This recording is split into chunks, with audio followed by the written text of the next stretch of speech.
सिद्ध स्थल लखनपुर दुर्गा माता मंदिर में उमड़ा जनसैलाब, भक्तिमय हुआ माहौल। अद्भुत वीडियो देखें।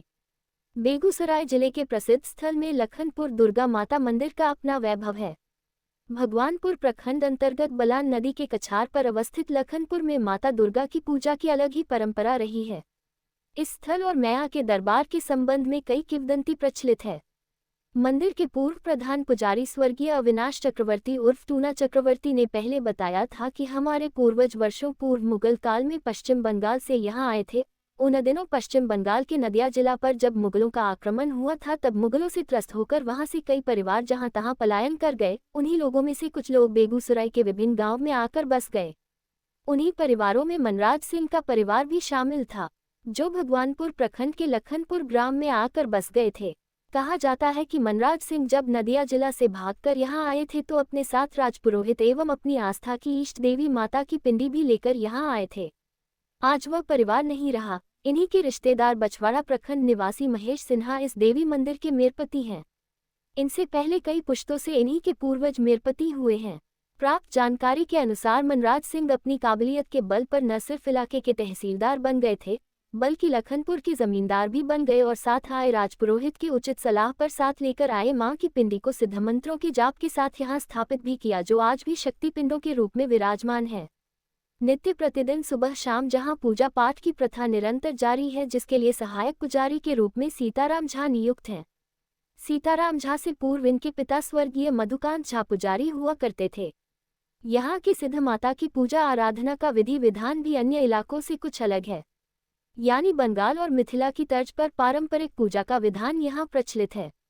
यही वजह है कि माता के आगमन और प्रस्थान दोनों बलि से ही शुरू होता है। मान्यता के मुताबिक यहाँ अश्विनी कृष्ण पक्ष बुध नवमी तिथि के दिन यहाँ कलश स्थापना होता है।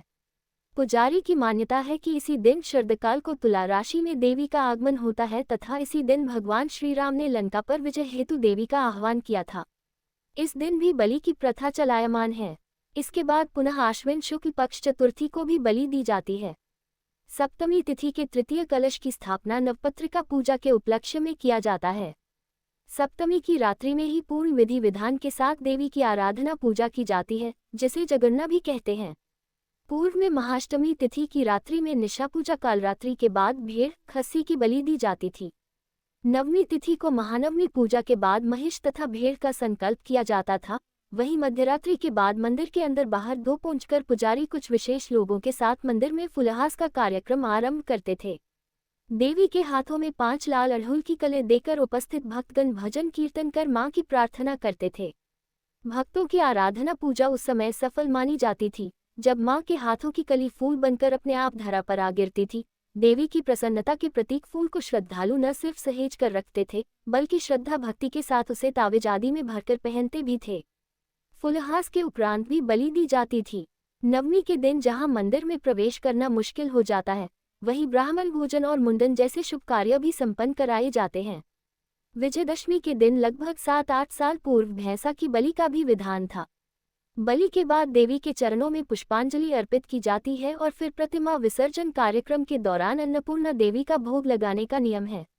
शोभा यात्रा कार्यक्रम के बीच भी बलि की प्रथा है, जिसे यात्रा बलि कहते हैं, लेकिन वर्तमान में खस्सी भैंसा की बलि नहीं दी जाती है। उसकी जगह शिशुकोहरा की बलि दी जाती है। भैंसा और भैन की बलि लगभग 1 दशक पूर्व से बंद है। वहीं छांगर बलि अर्थात खस्सी की बलि कोरोना काल से ही बंद कर दिया गया है। ऐसे आस्था स्थल को प्रशासनिक स्तर पर न सिर्फ विकसित करने की जरूरत है, बल्कि इसे धरोहर के रूप में संवारने की आवश्यकता है। किंतु प्रशासनिक उदासीनता के चलते इस ऐतिहासिक महत्व के आस्था स्थल का स्वरूप निखर कर सामने नहीं आ सका है।